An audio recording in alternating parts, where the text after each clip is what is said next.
Media फारच पुढे गेलाय. त्यांनी युतीची घोषणाच केली.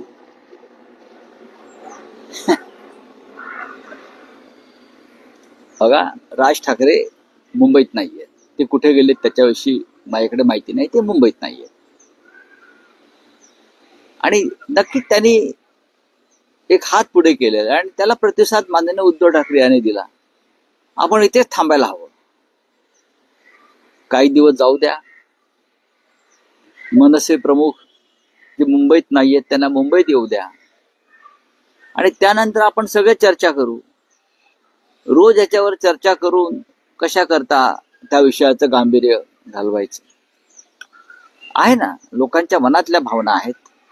विषय तर जिवंत ठेवावा लागेल ना. तुम्ही जिवंत ठेवत राहा ना. हा विषय जिवंतच राहणार.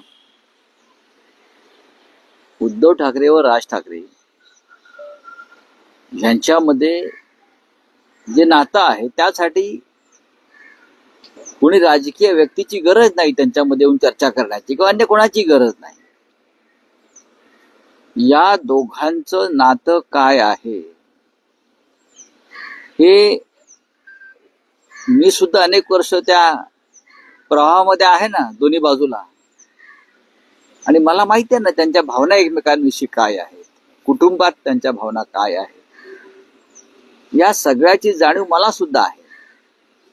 राजकारणामुळे अशी नाती तुटत नसतात, हे लक्षात घ्या.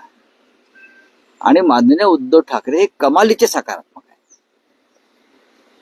कमालीचे म्हणजे कुठपर्यंत? आता ते तुम्ही एक पट्टी घ्या आणि ते मोजत राहा, पण ते कमालीचे सकारात्मक आहेत की महाराष्ट्राचं, मराठी माणसाचं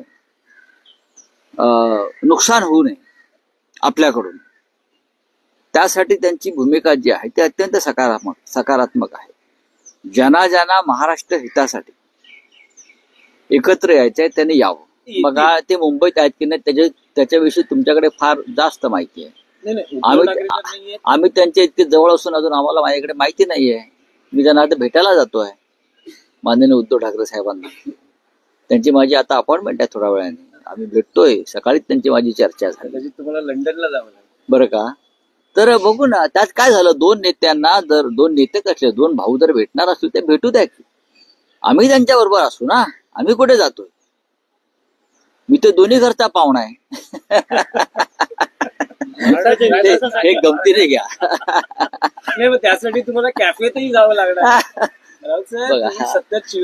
माननीय बघा, माननीय उद्धव ठाकरे काय किंवा आम्ही काय किंवा राज ठाकरे काय, हे सगळे आम्ही बराच काळ एकत्र राहिलेली माणसं आहोत. बराच मोठा कालखंड आम्ही एकत्र घालवलेला आहे. राज ठाकरे यांचे वडील जे आहेत माननीय श्रीकांत ठाकरे संगीतकार, त्यांच्यानी माझं तर अत्यंत जिव्हाळ्याचं नातं. सगळ्यांशीच नातं आहे ना. राजकारणामुळे मार्ग वेगळे झाले तरी पण भावनेचा ओलावा असतो आणि तो असायला काहीच हरकत नाही. आम्ही राजकीय दृष्ट्या किती भांडत राहिलो. शरद पवारांशी भांडत राहिलो.